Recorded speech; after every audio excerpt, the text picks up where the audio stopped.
जय हिंद बच्चों। उम्मीद है कि आप सब अच्छे होंगे।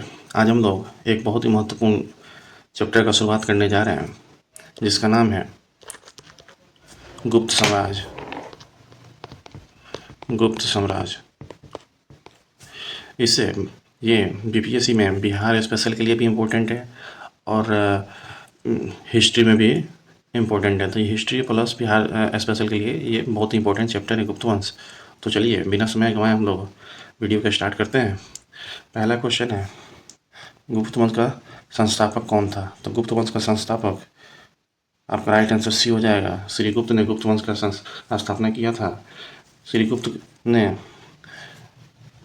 इसका शासनकाल था 240 से लेकर के 280 ईस्वी तक। ठीक है, गुप्त साम्राज्य का संस्थापक श्रीगुप्त था। ठीक है, अगर यहीं पे कुछ क्वेश्चन पूछ दे कि श्रीगुप्त का उत्तराधिकारी कौन बना, ठीक है, श्रीगुप्त का उत्तराधिकारी कौन बना, तो इसका उत्तराधिकारी बना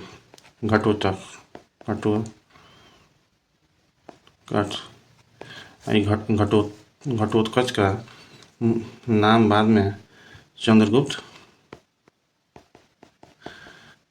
प्रथम पड़ा। ठीक है, ये जो घटोत्कच है ना, इसका नाम चंद्रगुप्त प्रथम पड़ा।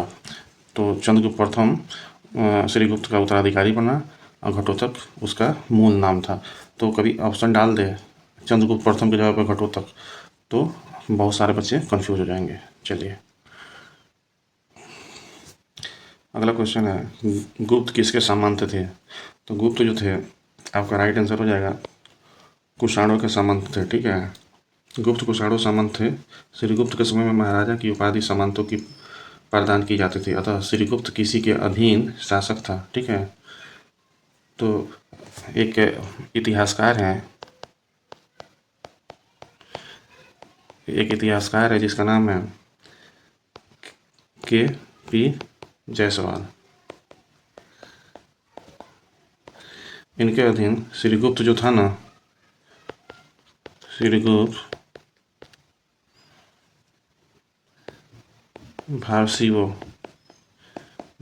का अधीन छोटे से राज्य प्रयाग राज्य जो यूपी में है, यूपी का शासक था। ठीक है, तो इतिहासकार के.पी. जायसवाल के अनुसार श्रीगुप्त जो था भारसीयों के अधीन प्रयाग राज्य जो था ना, अभी जो प्रयाग राज्य जो इलाहाबाद है यूपी में है, उसका एक छोटा सा शासक था। वहाँ से अपने राज्य का विस्तार किया। गुप्त वंश के किस शासक ने सर्वप्रथम महाधिराज का उपाधि धारण किया? महाधिराज की उपाधि गुप्त वंश के शासक चंद्रगुप्त प्रथम। ठीक है, चंद्रगुप्त प्रथम ने, आपका राइट आंसर बी हो जाएगा, चंद्रगुप्त ने महाधिराज की उपाधि धारण की थी। गुप्त शासन के दौरान निम्नलिखित में से ऐसे व्यक्ति कौन थे जो महान खगोल विज्ञानी और गणितज्ञ थे? आपका राइट आंसर हो जाएगा आर्यभट्ट। ठीक है, आर्यभट्ट थे। आर्यभट्ट विश्व के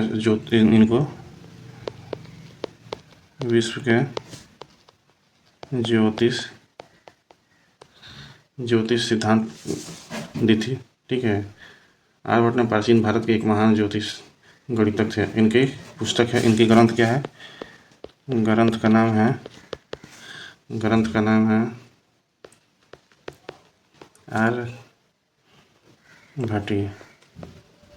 आर्यभट्ट इनका ग्रंथ का नाम है। ठीक है, इसमें ज्योतिष और गणित का सिद्धांत दिया गया है। गुप्त शासकों की सरकारी और दरबारी भाषा थी, तो राइट आंसर डी हो जाएगा, संस्कृत। इनकी गुप्त शासकों की दरबारी भाषा संस्कृत थी। और कला और साहित्य के विकास की दृष्टि से गुप्त जो काल था ना, इसको स्वर्ण युग कहा गया। ठीक है, ये देखिए, ये क्वेश्चन कितनी बार एग्जाम में पूछा जा चुका है। इतिहासकार वी.ए. स्मिथ ने किसकी विजय से प्रभावित होकर के उसे भारत का नेपोलियन कहा गया था?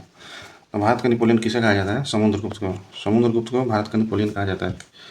ठीक है, तो आपका राइट आंसर डी हो जाएगा।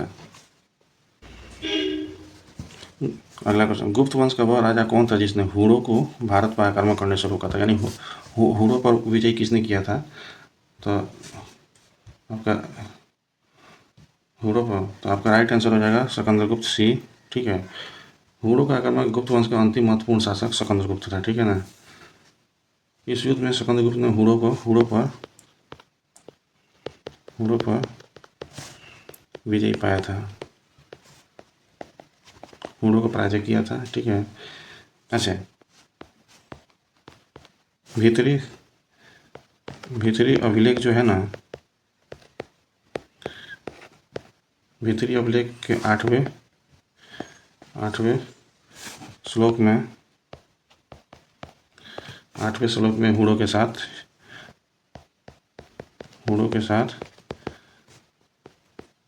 युद्ध जो है, युद्ध का वर्णन मतलब उल्लेख मिलता है। ठीक है ना। तो भीतरी अभिलेख के 8वें श्लोक में हुड़ों के साथ युद्ध का प्रमाण मिलता है कि हुड़ों को सिकंदरगुप्त ने हराया था। तो इस चीज़ को याद रखिएगा। कौन? तो भीतरी अभिलेख के 8वें श्लोक में, इस चीज़ को आप याद रखिएगा। कभी क्वेश्चन अगर पूछ दे, बीपीएससी बहुत ही मतलब डीपली क्वेश्चन पूछना शुरू कर दिया है। तो कभी क्वेश्चन पूछ दें कि कौन सा अभिलेख में मतलब हुड़ों के साथ गुप्त वंश का मतलब युद्ध का वर्णन मतलब मिलता है, या कौन सा अभिलेख के कौन सा श्लोक में मिलता है। तो इस चीज़ को आप याद रखिएगा। बीपीएससी पहले जैसा नहीं रहा बाबू लोग, बीपीएससी बहुत बदल चुका है, बीपीएससी का ट्रेंड चेंज हो चुका है। बीपीएससी लॉलीपॉप क्वेश्चन मतलब देना बंद कर दिया है। तो इसलिए डीप में पढ़िए। गुप्त राजवंश किसके लिए प्रसिद्ध था? गुप्त राजवंश जो था वो कला और स्थापत्य के लिए प्रसिद्ध था। गुप्त राजवंश अपनी कला और स्थापत्य कला के लिए प्रसिद्ध था। चंद्रगुप्त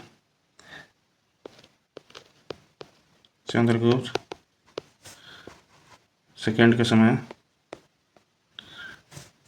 कला और स्थापत्य का भारत का स्वर्ण युग कहा गया। ठीक है। अजंता का कलाकृति किससे संबंधित है? तो गुप्त काल से संबंधित है। राइट आंसर आपका डी हो जाएगा। अजंता की कलाकृतियों में पहले जो था कुल गुफा 29 थी। ठीक है। अभी वर्तमान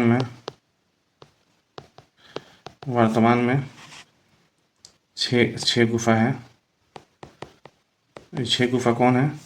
गुफा नंबर 1, 2, 9, 10, 16 और 17।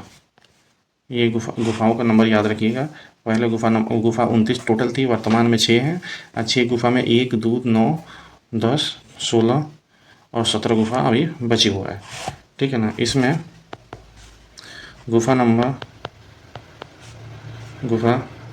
16 और 17 गुप्त कालीन है। ठीक है ना। अगला बात 1983 में यूनेस्को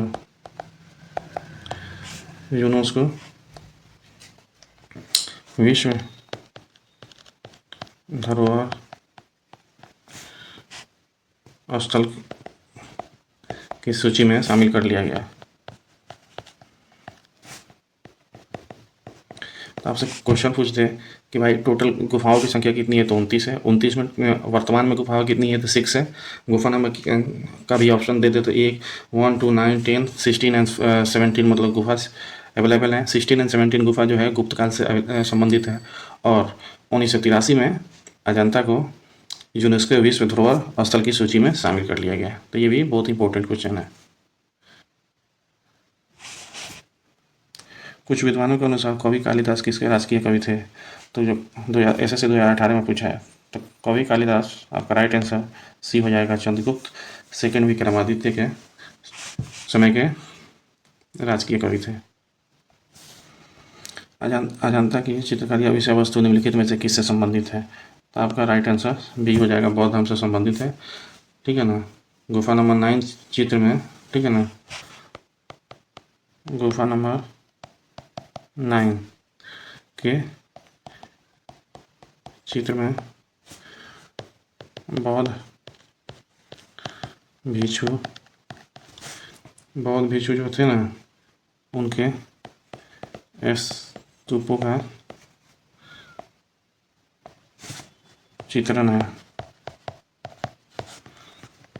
तो इसलिए ये बहुत हमसे रिलेटेड है। उत्तर गुप्त में विश्वविद्यालय प्रसिद्ध हुआ था। उसका नाम वो नालंदा विश्वविद्यालय जो था ना, नालंदा विश्वविद्यालय का स्थापना गुप्त काल में हुआ था। ठीक है ना। इसकी स्थापना, नालंदा विश्वविद्यालय की स्थापना गुप्त काल में हुआ था। किसने कराया था? तो चंद्रगुप्त सेकंड ने करवाया था इसको। ठीक है। 6ठी सदी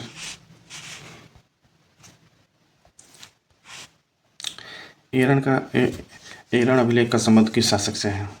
एरण अभिलेख का संबंध भानुगुप्त से है। ठीक है।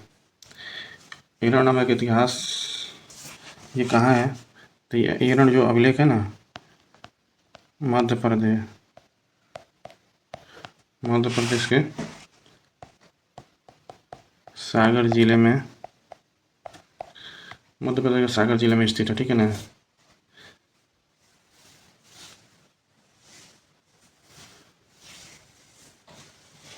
इसे हम भानुगुप्त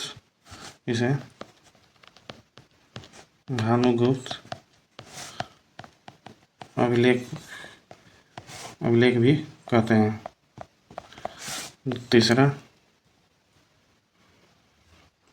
जो है भानुगुप्त का मंत्री, इसका जानकारी जो मिलता है ना, भानुगुप्त का मंत्री गोपराज के साथ युद्ध लड़ते हुए वीरगति प्राप्त हुए थे, तो जिससे गोपराज की पत्नी सीता हो गई। ठीक है ना। इसी वजह से इस अभिलेख को क्या कहते हैं? एरण सती अभिलेख भी कहते हैं। ठीक है ना। तो भारत में सती होने का प्रथम साक्ष्य एरण अभिलेख से मिला। ठीक है ना। ये कब की है? तो ये 510 ईस्वी का है। 510 ईस्वी का है। ठीक है ना। तो इस चीज़ को, चारों क्वेश्चन को याद रखिएगा। मध्य प्रदेश का सागर जिला में है। भानुगुप्त का अभिलेख भी इसे कहते हैं, एरण सती अभिलेख भी कहते हैं। ये जो अभिलेख बनाया गया था 510 ईस्वी में। फाहियान किसके शासनकाल में भारत आया था? आपका राइट आंसर डी हो जाएगा। चंद्रगुप्त के समय में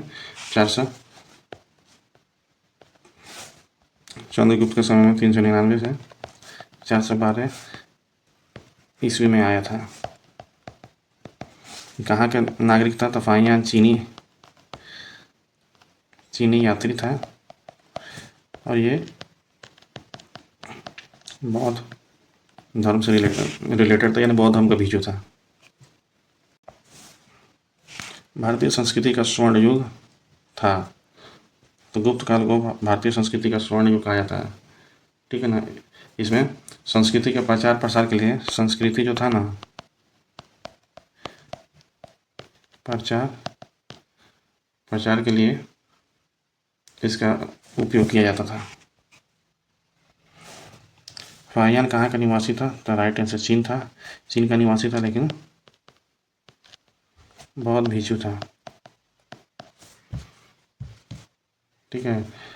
ये 399 से 412 ईस्वी में तक भारत रहा।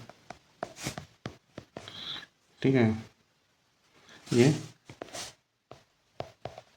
चंद्रगुप्त सेकंड के समय भारत आया था। सेतुबंध का रचनाकार प्रवरसेन सेकंड किस वंश का शासक था? आपका राइट आंसर सी हो जाएगा। वाकाटक वंश का शासक था। वाकाटक वंश शब्द का प्राचीन भारत का एक राजवंश के लिए किया जाता था। 3री सदी से 6ठी सदी तक शासन किया। ये वाकाटक जो था 3री सदी से 6ठी सदी तक इनका शासनकाल था। ठीक है ना।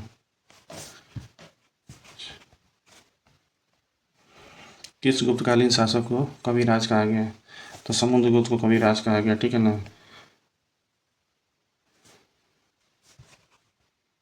जीवन में सरस्वती और लक्ष्मी की अविरोध था, वह वैदिक मार्ग का अनुयायी था, ठीक है ना। शकुंद्रगुप्त को किस स्तंभ में सरकोपम कहा गया, ठीक है ना। सरकोपम किस अभिलेख में कहा गया, तो आपका राइट आंसर ये हो जाएगा कहोम स्तंभ लेख में सरकोपम कहा गया। ये कहाँ है, तो ये है यूपी के गोरखपुर में। ये जो है इसमें गुप्त सामंत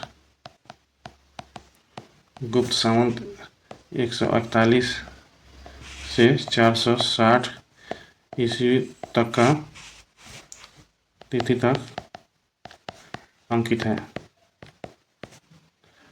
ठीक है ना। इस अभिलेख से पता चलता है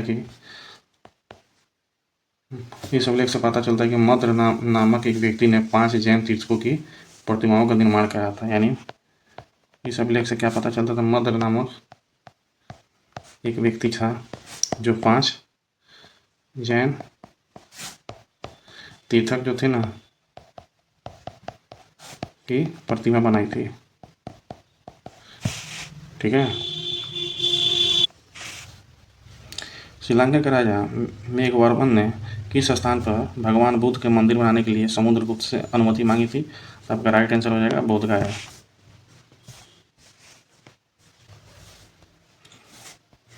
मंदिर निर्माण कला का जन्म सर्वप्रथम कब हुआ था, तो मंदिर निर्माण का जन्म सर्वप्रथम गुप्त काल में हुआ था, ठीक है ना। चंद्रगुप्त सेकंड ने विक्रमादित्य की उपाधि कब धारण की थी, तो जब वो शकों का उन्मूलन करने के बाद चंद्रगुप्त सेकंड ने, मतलब शकों को हराया था, तब जाकर के चंद्रगुप्त सेकंड ने विक्रमादित्य की उपाधि धारण की थी। तो आपका राइट आंसर ये हो जाएगा। गुप्त काल का सर्वाधिक लोकप्रिय देवता कौन थे, तो आपका राइट आंसर विष्णु हो जाएगा। विष्णु इन लोगों का सबसे इम्पोर्टेंट देवता थे। चंद्रगुप्त सेकंड ने अपनी किस विजय की खुशी में चांदी के विशेष सिक्के जारी किए, तो जो आपका राइट आंसर सी हो जाएगा। शकों को पराजित करने के बाद चंद्रगुप्त सेकंड ने चांदी के सिक्के जारी किए थे। अच्छा, चंद्रगुप्त जो था, चंद्रगुप्त सेकंड, ये किसको पराजित किया था, शकों को। अब वहीं अगर आपसे क्वेश्चन पूछे सिकंदरगुप्त जो था ये किसको पराजित किया था, तो हूणों को। दोनों चीज़ को याद रखिएगा। मेहरौला दिल्ली स्थित लौह स्तंभ का निर्माण किस सदी में हुआ था, तो आपका राइट आंसर ये हो जाएगा 4th सदी में कराया गया था। दिल्ली का लौह स्तंभ दिल्ली में कुतुब मीनार के नज़दीक इसको कराया गया था, ठीक है ना। इस स्तंभ इसे अपने प्राचीन भारत इसका निर्माण, ठीक है ना, तो महरौला जो था ना, इसका निर्माण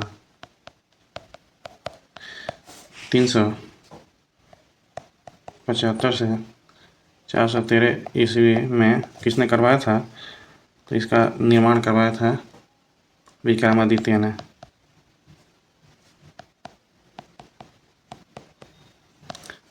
ठीक है ना, चंद्रगुप्त विक्रमादित्य, यानी इसको आप चंद्रगुप्त सेकंड भी कह सकते हो, ठीक है। इसने इसका निर्माण कराया था। फाहियान और हेनसांग ने किन राजाओं को देखा था, किन राजाओं को, तो जो फाहियान था वो फाहियान, और हर्षवर्धन के समय में कौन आया था, हेनसांग।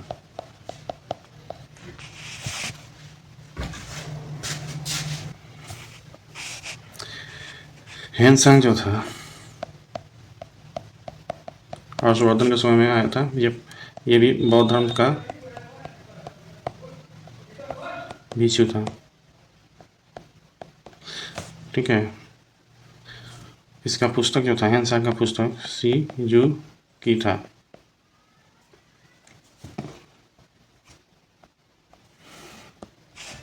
धनवंतरी थे, तो धनवंतरी जो थे वो आपका राइट आंसर डी हो जाएगा। चंद्रगुप्त विक्रमादित्य के राज दरबार के 9 रत्न में एक, जो कि प्रसिद्ध चिकित्सक थे। तो इस चीज़ को आप याद रखिएगा। आप चंद्रगुप्त के 9 रत्न में कौन कौन थे उनको याद रखिएगा। एक में है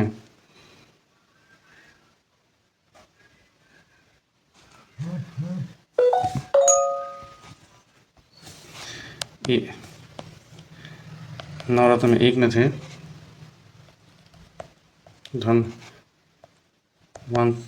धनवंतरी, 2 में चपड़क, 3 अमर सिंह। ये जो नाम है ना बाबू लोग, इसको आप बीपीएससी का तैयारी कर रहे हैं तो इसको रट के पी लिएगा, ठीक है ना। बहुत बार अकबर का 9 रत्नों में से भी क्वेश्चन पूछा है, ऑप्शन दे देता है, पूछता है कि इसमें से कौन है कौन नहीं है। अमर सिंह, चौथा शंकु, ठीक है, 5वां बेताल भट्ट, 6ठा घट खरपर, 7वां कालिदास। अच्छा, कालिदास के बारे में इंपॉर्टेंट रखिएगा कि कालिदास चंद्रगुप्त सेकंड के भी 9 रत्न में से एक थे। जिस तरह बीरबल और क्या बोलता है अकबर में जो पूछता है राजा टुडरमन के बारे में, उसी तरह ये कालिदास भी बहुत इंपॉर्टेंट नाम है, ठीक है। वरा मिहिर 8वां था, 9वां। इसको आप लोग नोट डाउन करके, मैं बोल रहा हूँ ना, रट के पी लिएगा।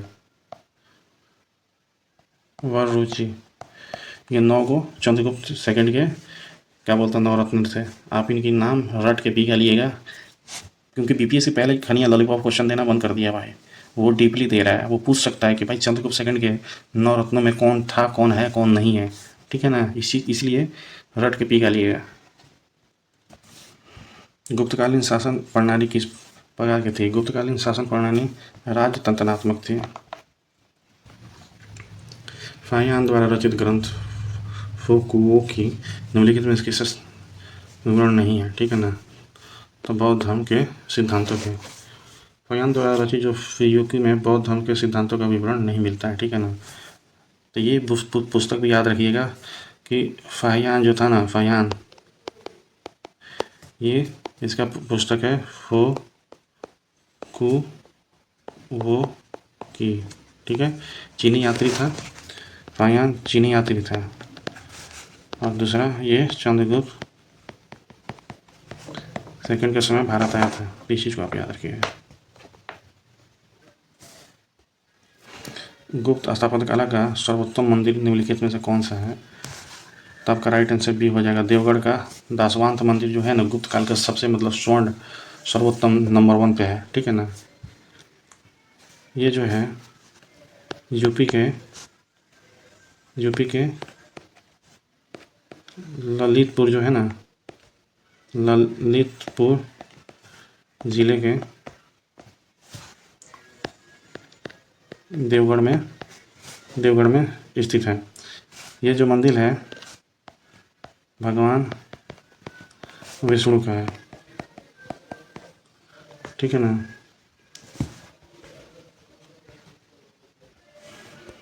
अजंता की गुफा में किन गुफाओं का निर्माण गुप्त काल में हुआ था? तो आपका राइट आंसर होगा 16, 17 और 19, ठीक है ना।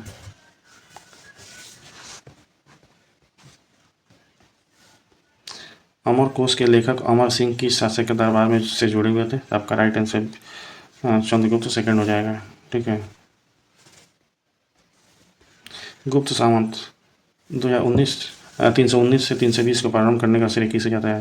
यानी गुप्त सामंत का प्रारंभ किसने किया था, ठीक है। गुप्त सामंत का प्रारंभ किसने किया था? तो आपका राइट आंसर चंद्रगुप्त प्रथम ने गुप्त सामंत के स्टार्ट 319 से 320 ईस्वी में किया था, ठीक है। और गुप्त सामंत और शक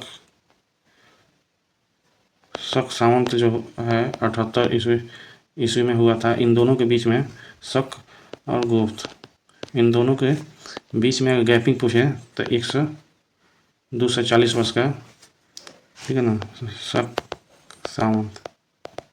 का शुरुआत 78 ईस्वी में हुआ था। गुप्त साम्राज्य की शुरुआत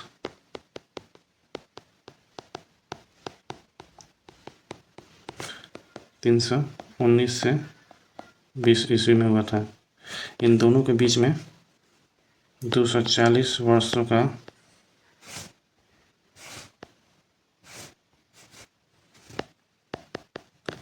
का अंतर है। तो ये सब इम्पोर्टेंट है, याद रखिएगा। चंद्रगुप्त प्रथम ने गुप्त साम्राज्य का प्रारंभ किसके उपलक्ष्य में किया था? तो इसका राइट आंसर ये हो जाएगा, अपने राज्य रोहण के स्मारक के रूप में इसका शुरुआत किया था। गुप्त सामंत जो है 319 से 20 ईस्वी में शुरू किया गया था। प्रयाग जो है, प्रयाग अभिलेख का लेखक हरिशेषण किस शासक का दरबारी कवि था? तब का राइट आंसर ये हो जाएगा समुद्रगुप्त। ठीक है, हरिशेषण 4वीं शताब्दी के, हरिशेषण जो था ना वो 4वीं सदी के सांस्कृतिक कवि था। ठीक है ना।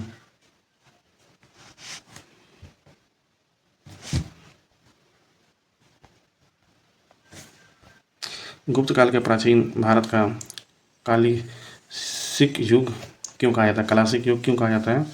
क्योंकि राइट आंसर भी हो जाएगा, कला और साहित्य के क्षेत्र में अपने चरम उत्सव पर पहुंचने के कारण इसे क्लासिक युग कहा जाता है। स्वर्ण युग। सारनाथ के धमेक स्तूप का निर्माण किसने कराया था? तो गुप्त काल ने कराया था।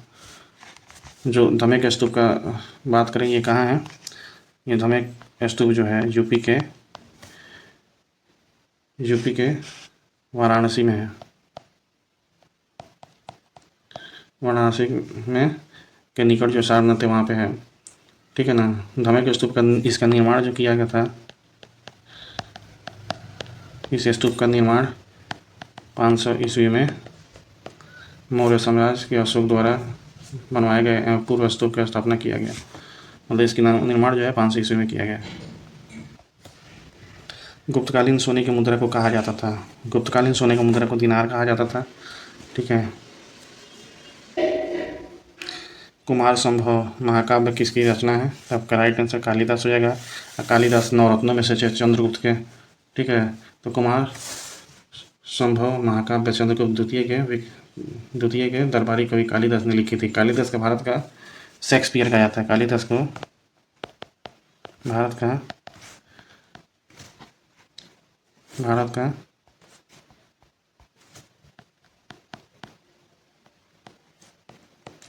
शेक्सपियर कहा जाता है। ठीक है।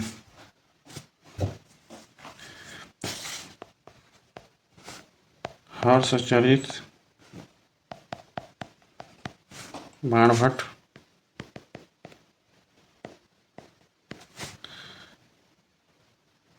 चंद्रवाहिनी ने लिखी थी। ठीक है ना। जय हिंद बच्चों, कैसे हैं आप सब? उम्मीद है कि आप सब अच्छे होंगे। आज हम लोग गुप्त साम्राज्य का सेकेंड पार्ट का स्टार्ट करने जा रहे हैं। फर्स्ट पार्ट को आप लोगों ने इतना प्यार दिया, उसके लिए आप सबको धन्यवाद। बिना समय गंवाए हम लोग वीडियो का स्टार्ट करते हैं। फर्स्ट पार्ट में हम लोग ऑलरेडी 40 क्वेश्चन को डिस्कशन किया था। आज 41वां क्वेश्चन से हम लोग शुरुआत कर रहे हैं। तो चलिए क्वेश्चन की शुरुआत करते हैं। क्वेश्चन कह रहा है नालंदा विश्वविद्यालय की स्थापना का युग यानी काल क्या है? किस काल में नालंदा विश्वविद्यालय की स्थापना हुआ था? मौर्य काल, कुषाण, गुप्त और पाल काल। तो आपका राइट आंसर हो जाएगा गुप्त। इसकी स्थापना किसने किया था? तो इसकी स्थापना कुमारगुप्त फर्स्ट ने किया था। ठीक है। अच्छा, कुमारगुप्त का अन्य नाम क्या है? तो कुमारगुप्त का अन्य नाम है शाकरादित्य। ये शाकरादित्य कुमारगुप्त का प्रथम नाम है। शाकरादित्य, अगर कुमारगुप्त फर्स्ट के जगह पे अगर शाकरादित्य अगर नाम डाल दे तो बहुत सारे बच्चे 70 से 80% बच्चे मतलब इस नाम से कंफ्यूज हो जाएंगे।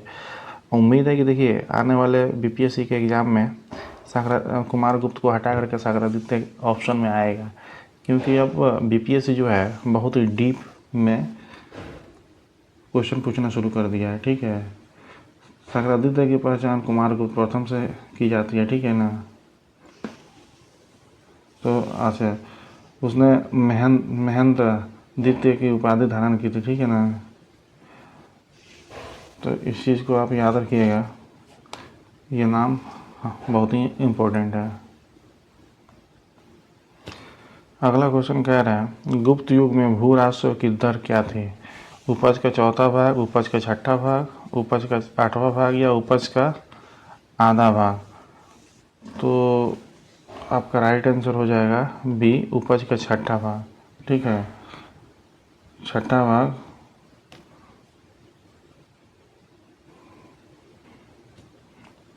इसके अतिरिक्त ठीक है, भोग,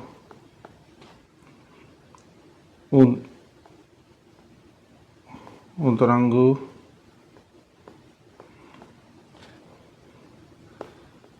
उपरिकर,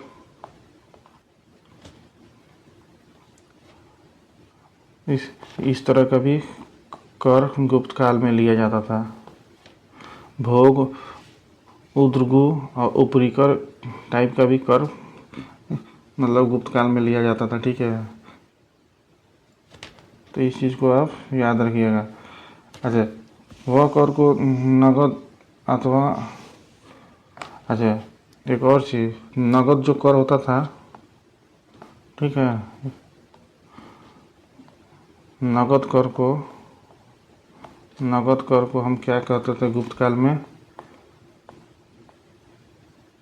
हिरण्य। नगद कर को हिरण्य और अनाज कर को में कहा जाता था। ठीक है, गुप्त काल में, याद रखिएगा। नगरों का कर्मिक पतन किस काल के एक महत्वपूर्ण विशेषता थी? तो इसका राइट आंसर हो जाएगा गुप्त काल। इसका राइट आंसर हो जाएगा। गुप्त काल के अंतरिम चरण में व्यापारिक का हाथ से होने लगा, व्यापार का हाथ से होने लगा, आर्थिक गतिशीलता मंद पड़ने लगी। ठीक है ना। तो इसी समय में सामंतवाद भी बढ़ने लगे, तो आर्थिक गतिविधियों के केंद्र रहे नगरों का पतन होने लगा। जैसे कि हेनसांग एक सदी बाद प्रमुख गुप्तकालीन नगरों के उजाड़ होने की बात की थी। हेनसांग कौन था? हेनसांग जो था चीनी यात्री था, बुद्ध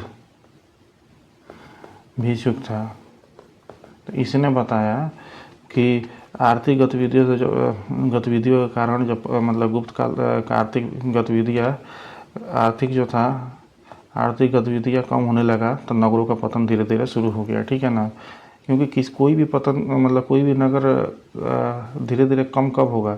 जब वहाँ पे मतलब ट्रांसपोर्टेशन नहीं होगा, वहाँ पे क्या बोलते हैं, बाज़ार अच्छे तरीके से नहीं चलेगा। तो यहाँ पर गुप्त काल में बाज़ार मंद होने लगा। ठीक है ना। और लोग मतलब शहरों की तरफ जाना कम कर दिए। ठीक है ना। तो जिसकी वजह से मतलब नगरों का पतन शुरू हो गया। अगला क्वेश्चन है किस वंश के शासकों ने मंदिरों एवं ब्राह्मणों को सबसे अधिक गांव अनुदान में दिया था? तो आपका राइट आंसर ये हो जाएगा गुप्त वंश। ठीक है ना। ठीक है, गुप्त वंश, क्योंकि हिंदू जो धर्म था, हिंदू धर्म का जो मूर्ति पूजन था, यहीं से गुप्त काल से ही शुरुआत माना जाता है। ठीक है, और गुप्त काल जो थे, ठीक है, गुप्त काल से ही मतलब मंदिर का जो प्रथा है, मंदिर बनाना, पूजा करना, ये यहीं से शुरुआत हुई। वैष्णव धर्म गुप्त जो थे, वैष्णव धर्म के मतलब वैष्णव सौ धर्म के को स्थापित किया था। ठीक है ना। तो इस चीज़ को आप याद रखिएगा। सिक्कों पर, गुप्त काल के सिक्कों पर गुप्त काल के सिक्कों पर, ठीक है ना, विष्णु के आकृति है। आप याद रखिएगा इस क्वेश्चन को, क्योंकि यहाँ से क्वेश्चन बहुत बार पूछा है, ठीक है ना, तो इस चीज़ को आप याद रखिएगा।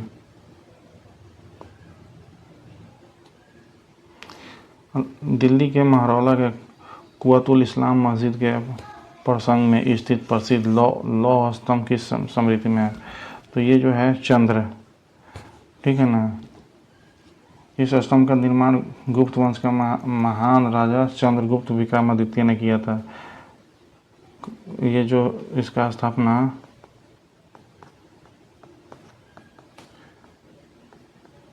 चंद्रगुप्त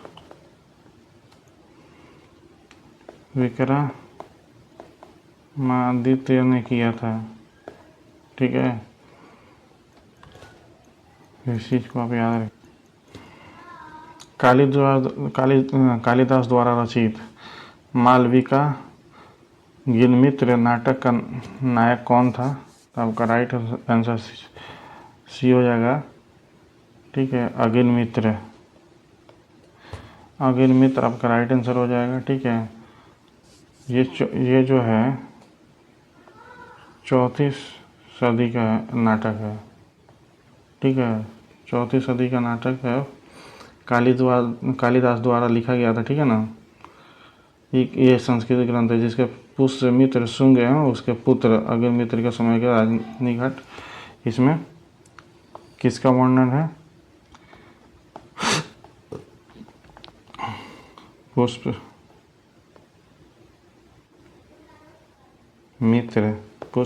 है, उसका पुत्र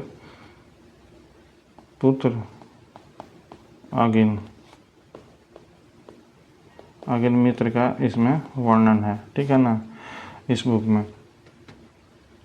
उसका राजनीतिक घटना चक्र शुंग यवन संघर्ष का उल्लेख इसमें मिलता है, तो याद रखिएगा। समुद्रगुप्त के सैनिक उपलब्धियों का वर्णन किस अभिलेख में मिलता है? तो राइट आंसर हो जाएगा प्रयाग, ठीक है ना, प्रयाग अभिलेख से समुद्रगुप्त के सैनिक उपलब्धियों का वर्णन मिलता है, ठीक है ना। समुद्रगुप्त के सैनिक उपलब्धियों का वर्णन मिलता है। प्रयाग जो वास्तव में गुप्त राजवंश का सम्राट समुद्रगुप्त के दरबारी कवि, ठीक है ना, दरबारी कवि हरिसेन द्वारा रचित किया था, हरिसेन द्वारा रचा गया था, ठीक है ना। इस लेख का समुद्रगुप्त द्वारा, ठीक है ना, प्रयाग लेख का 200 ईस्वी में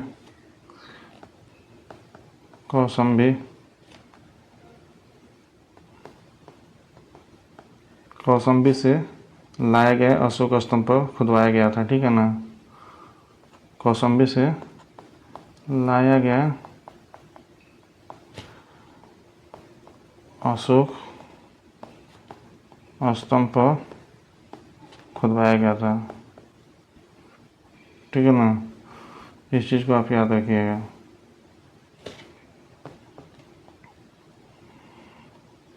निम्नलिखित में से किस काल में स्त्रियों के पुरुषों से बराबरी की गई थी? तो राइट आंसर ये हो जाएगा गुप्त काल में, ठीक है ना। गुप्त काल में स्त्रियों को पुरुष की बराबरी की गई थी। भारतीय इतिहास के प्रारंभिक काल वैदिक काल में भी, ठीक है, वैदिक काल और गुप्त काल, इन दोनों में पुरुष और महिलाओं को बराबरी का दर्जा दिया गया है, ठीक है ना। उत्तर वैदिक काल में भी स्त्रियों की स्थिति में गिरावट दिखाई देने लगी थी, ठीक है था। तो इसलिए वैदिक काल और गुप्त काल, इन दोनों में महिलाओं को बराबरी का मतलब महिलाओं और मर्द को बराबरी का हिस्सा माना जाता था, ठीक है ना। जिस तरह आज बिहार मतलब 50% महिलाओं को राजनीति में चुनाव लड़ने के मतलब देता है ना, क्या बोलता है, आरक्षण, उसी तरह वैदिक काल और गुप्त काल में से ही ये परंपरा चलती आ रही है। कौन सा राजवंश हूणों का आक्रमण से अत्यंत विचलित हुआ था? तो आपका राइट आंसर हो जाएगा गुप्त, सॉरी, आपका राइट आंसर हो जाएगा गुप्त काल, ठीक है ना। गुप्त शासन सिकंदर गुप्त।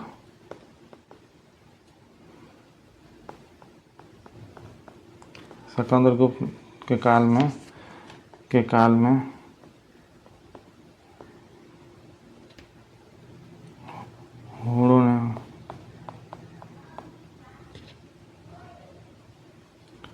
हुणों ने आक्रमण किया था।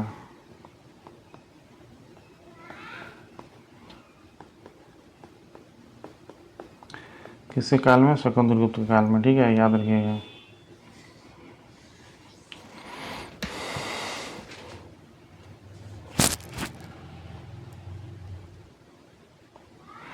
निम्नलिखित में कौन सा नाटक कालिदास ने नहीं लिखा था? तो राइट आंसर जानकी हरण के रचनाकार कुमार दास। इसके रचनाकार कौन है? रचनाकार कौन है? कुमार दास,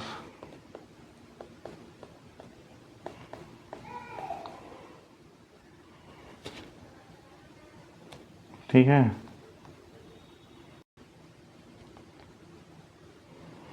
अजंता की गुफाओं के सरीखी जैसे गुफाओं के मध्य प्रदेश में कहाँ है?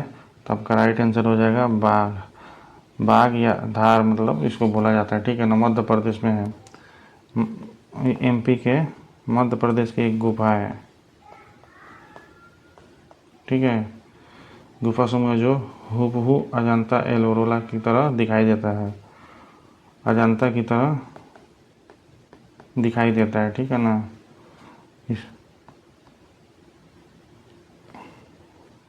गुप्त वंश के अवधि में शासनकाल किया था। गुप्त वंश किस अवधि से शासनकाल किया था? 319 से लेकर के 500 ईस्वी तक गुप्त काल ने शासन किया, ठीक है ना।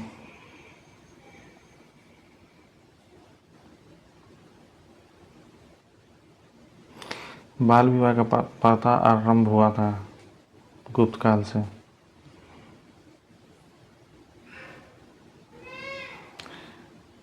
कहाँ हुआ था? निकट कौशाम्बी निकट कौशाम्बी में हुआ था। इस वंश का आरंभिक राज्य, ठीक है ना। बाल विवाह का प्रथा प्रारंभ हुआ था गुप्त काल में और निकट कौशाम्बी के, ठीक है ना। इस चीज़ को याद रखिएगा। सोने के सर्वाधिक सिक्के किस काल में जारी किए गए थे? तो राइट आंसर आपका गुप्त काल हो जाएगा। यूरोपीय भाषा में अनुदित या अनुवादित प्रथम भारतीय ग्रंथ था। तो प्रथम भारतीय ग्रंथ अभिज्ञान शकुंतलम को अनुवाद किया गया था, ठीक है ना। और ये अभिज्ञान शकुंतलम कालिदास का रचना है।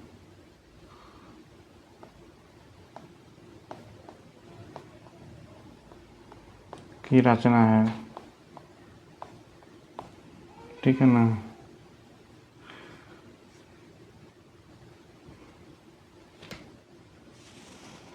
तो इस चीज़ को आप याद रखिएगा, ठीक है ना।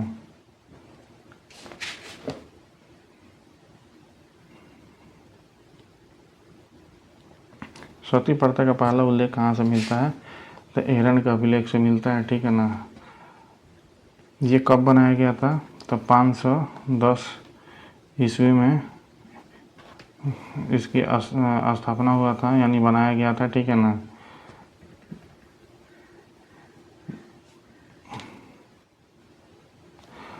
अब प्रथा का अंत 1829, ठीक है ना। 1829 के 17वें नियम के अनुसार 1829 के 17वें नियम के अनुसार विधवाओं को जिंदा जलाना अपराध घोषित कर दिया गया था, ठीक है ना।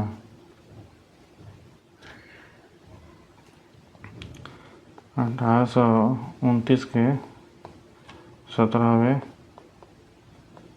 नियम के अनुसार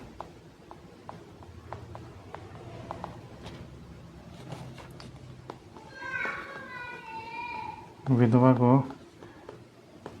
जिंदा जलाना अपराध घोषित किया गया था। तो राइट आंसर क्या होगा? 1829। इस चीज़ को याद रखिएगा।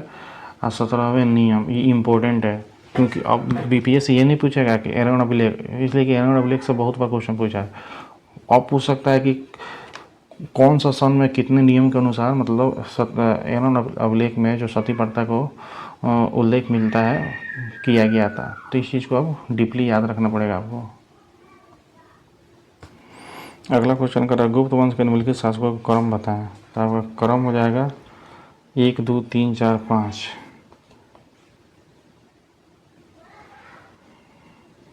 आपका क्रम हो जाएगा, ठीक है,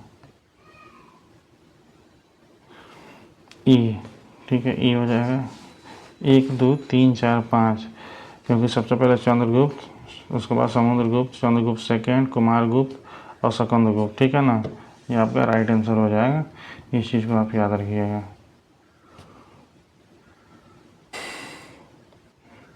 अगला क्वेश्चन कह रहा है, गुप्तकालीन सिक्कों का सबसे बड़ा ढेर कहाँ से प्राप्त हुआ है, ठीक है ना। तब बयाना भरतपुर से प्राप्त हुआ है। बयाना राजस्थान कहाँ पे है? तो ये है राजस्थान, वर्तमान के राजस्थान में स्थित है, ठीक है ना। इसका स्थान प्राचीन नाम, यहाँ सबसे ज़्यादा गुप्तकालीन सिक्के सोने के प्राप्त हुए हैं। किस गुप्त शासक ने नालंदा विश्वविद्यालय की स्थापना किया था? तो आपका राइट आंसर कुमारगुप्त प्रथम हो जाएगा, ठीक है ना। कुमारगुप्त का शासनकाल कब था? 450 से 470 ईस्वी के बीच में, ठीक है। इस विश्वविद्यालय को हेमंत कुमार गुप्त के उत्तराधिकारियों का पूरा सहयोग मिला। गुप्त वंश के पतन के बाद भी आने वाले सभी शासकों ने, तो महान सम्राट हर्षवर्धन ने, तो इस चीज़ को आप याद रखिएगा। गुप्त काल में उत्तर भारतीय व्यापार निम्नलिखित किस एक पतन से संचालित किया जाता था? यानी बंदरगाह कौन था? ताम्रलिपि, ठीक है ना। गुप्तकालीन ताम्रलिपि या प्राचीन बंदरगाह नगर था, भारत के पूर्वी समुद्र तट पर स्थित है। तो इस चीज़ को आप याद रखिएगा। इसकी लगभग 19.3 किलोमीटर का इसका जो क्षेत्र है, क्षेत्रफल 19.3 किलोमीटर, ठीक है ना। तो इस चीज़ को आप याद, ये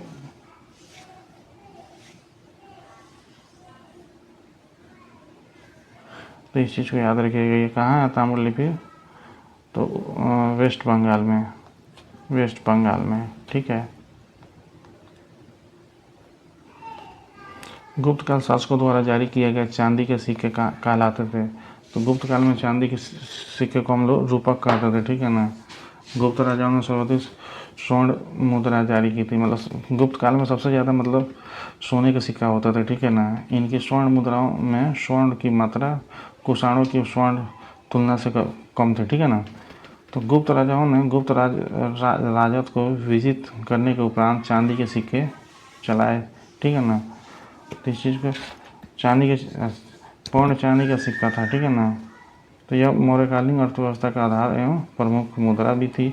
सोने, चांदी, तांबे एवं रंगा चारों धातुओं से कषाण बनाया जाता था, ठीक है ना। तो इस चीज़ को आप याद रखिएगा।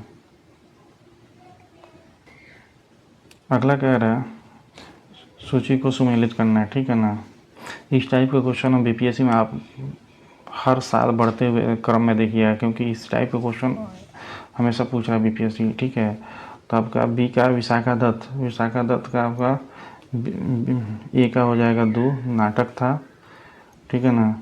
बी का हो जाएगा 3, वराह मिहिर किसका था? तो खगोल विज्ञान थे, ठीक है ना। सी का हो जाएगा 1, चरक चिकित्सा, ठीक है ना।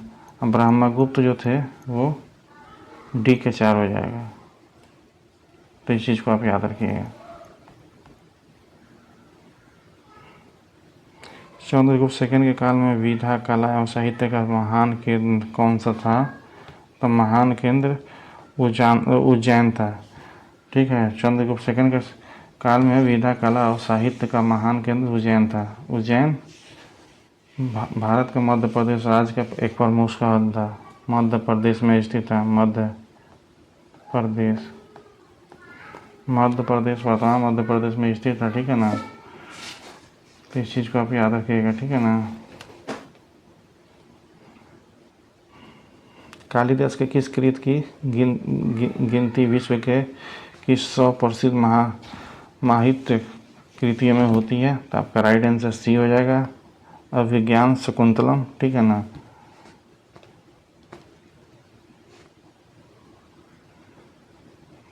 वर्तमान गणित में दशमलव प्रणाली का आविष्कार का श्रेय किसे दिया जाता है? दशमलव प्रणाली का गुप्त युग को दशमलव प्रणाली का शुरुआत का श्रेय दिया जाता है।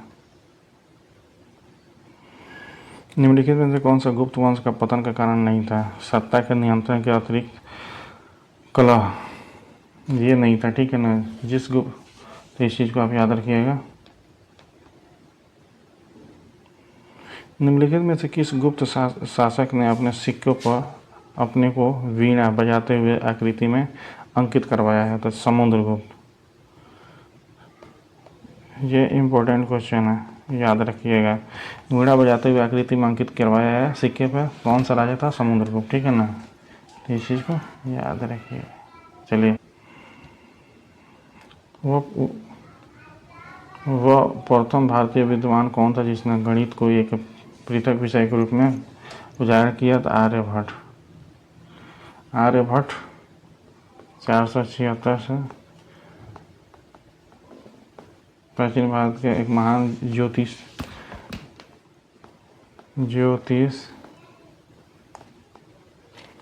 गणितज्ञ, ठीक है, थे। इन्होंने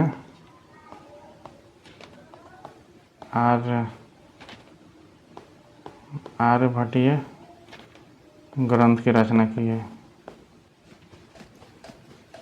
ठीक है। गुप्तकालीन पुस्तक नवीनतम का संबंध है चिकित्सा से।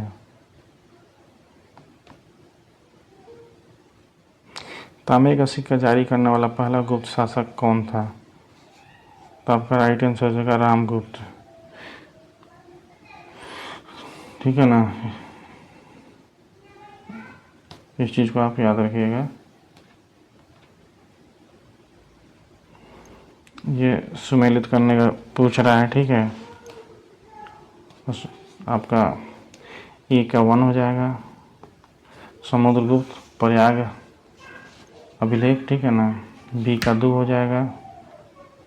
चंद्रगुप्त सेकंड महरौली लौह स्तंभ लेख। सी का 3 हो जाएगा। शकुंद्रगुप्त भीतरी अभिलेख। अब बुद्धगुप्त पहाड़पुर ताम्रपत्र। ठीक है। तो ये आपका राइट आंसर। कुमार देवी प्रकार ए का 1 हो जाएगा।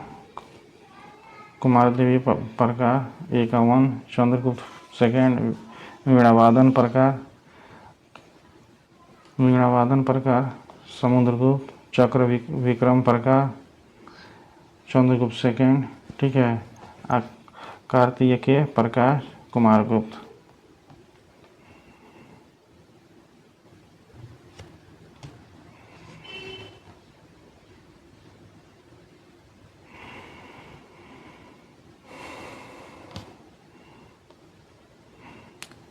राइट आंसर आपका हो जाएगा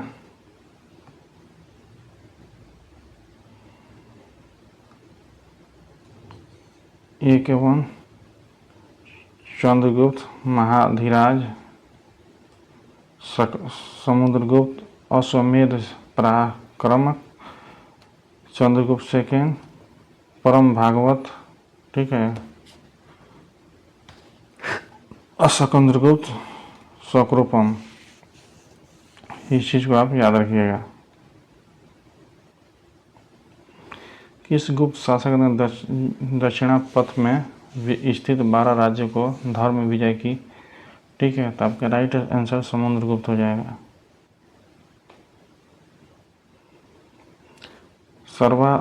सर्वरा जो छेता सभी राज्य को उखाड़ फेंकने वाला की उपाधि किसने धारण की थी? तो राइट आंसर समुद्रगुप्त हो जाएगा। ठीक है,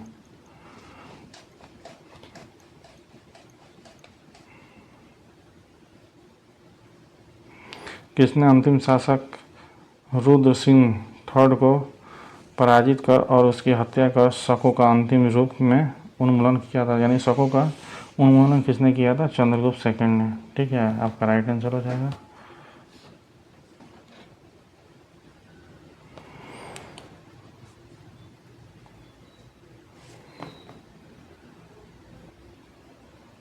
तो आपका राइट आंसर हो जाएगा चंद्रगुप्त सेकंड।